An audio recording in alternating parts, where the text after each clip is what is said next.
Hey everyone, welcome back to Art a la Carte. Today I'm going to be showing you how to draw another cute wolf pup. I've had lots of requests from my first cartoon wolf pup to draw some other ones in some different positions, so I'm going to do that for you today. So this wolf pup I'm going to be having howling at like the moon or whatever. So I'm going to start off with a circle for his head, and then I'm going to put his little body down here, and I'm going to kind of put it as a circle kind of for his chest and one for his rump. He's really getting into this howl, so his chest is a little bit higher than his rump. And I'll have this just nice sweeping backbone motion there. And I'm going to have his little snout really high up, so I'm going to kind of put that snout line coming straight up here. And that'll be his little head. And then his little paws, and he's got his little paws really braced for his little howl.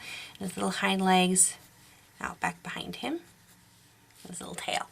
So the reason I draw out really easily in stick form is it lets me see what this drawing is going to be building up to before I get into a lot of the detail, and it just kind of helps so I can fix things if I need to. Okay, so I'm going to draw his little snout, his little bottom lip there, and his little ears kind of perking back.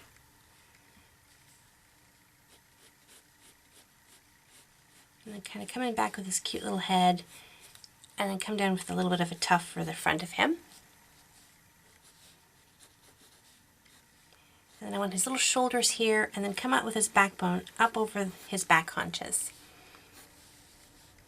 Now, to make him kind of cute, a little bit cuter, when I draw his legs, I'm not going to draw them out really slender and skinny. I'm going to give him really kind of big, fat legs, and that's going to give him a smaller, cuter appearance by giving him those big, kind of fat, chubby baby legs. So that's one paw, and so then this one's going to be right here.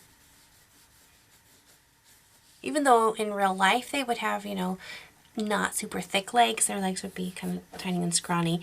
By doing it in a cartoon form, it's just going to give him a little bit cuter appearance. I'm going to do the same thing kind of with his back legs. So I have his back leg bending back, and there's a little paw right there. And then maybe you just get a little hint of his other paw right there. You wouldn't see the whole back leg. So we have all of his legs, and then we have his little tail. And his tail I'm going to do just really short and tiny.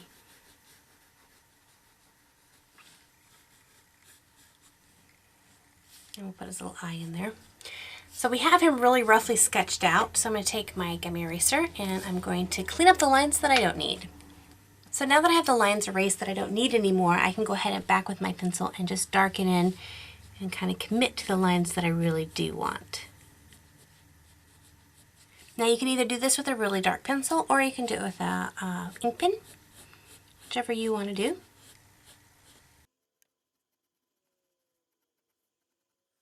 The thing you want to watch for is that you don't give him a super long snout.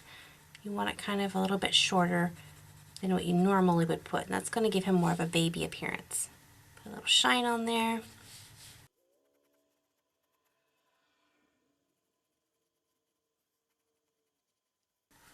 And then just kind of defining in those little paw pad lines.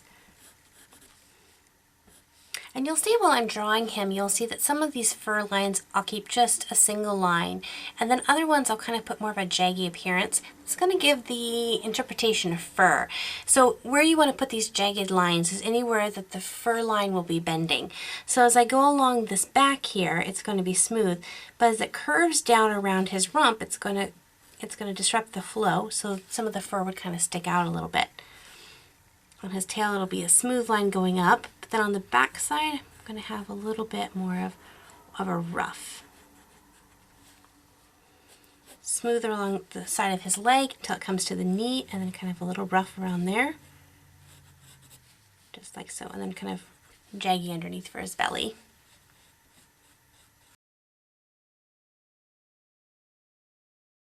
Maybe a little jagged inside of his ear for some extra fur there. And then some jagged lines around for his head to kind of distinguish his head skull area from the rest of his neck. Okay, so I've got him pretty well outlined the way I want to, but I want to put a little extra detail with his mouth. Now I got this idea when I was kind of drawing these lines in there, so I'm going to have to erase kind of hard to get some of those lines out. And you can see because I pushed so hard here, these lines are pretty stuck in here. I've kind of ground those in. but you can erase and get most of them out. I'm going to open his mouth up just a little bit. And I'm going to put in just a little baby tooth right there. And I'm going to shadow this in around the tooth so you can see it a little bit better. And I just think that would be cute. Have a little tiny baby wolf tooth. There he goes. So there we have our completed wolf. I'm just going to take the side of my pencil, just kind of run a little shadowing underneath him so it doesn't look like he's a flying space wolf. Alright, so now I'm going to, you could totally in this picture up, you could add a little shading if you wanted to, but I'm going to add one more element to this just to make it kind of cute. And I'm going to draw a moon here, and I'm going to do a circle. And I have so many people asking me, how do you get really good circles? And one is you just practice, practice, practice, and you can get a good circle. Or two is you use something that is circular, like this coaster that I have, for a template. So I'm going to put this coaster down here where I want, kind of where I want my wolf to, the moon to be over my wolf, and I'll hold it still with one hand, and the other hand keeping the pin really up and down, very vertical. I'm going to draw all the way around it, and voila!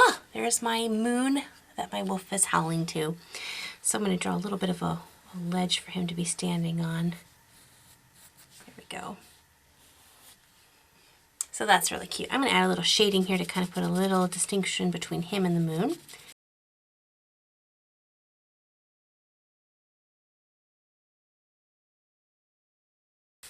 So there we go. Well, I hope you enjoyed this video and put to practice and make your own cute little wolf howling at the moon. And if you do, please post it on any of my social media sites so that we can all see it. And I'll put those links in the description box below. If you enjoyed this video, hit it with a thumbs up so that I know that these are some of the videos that you like to see. So thanks again, you guys, for drawing, and keep practicing. And until our next video, God bless you guys. We'll see you next time. Bye-bye.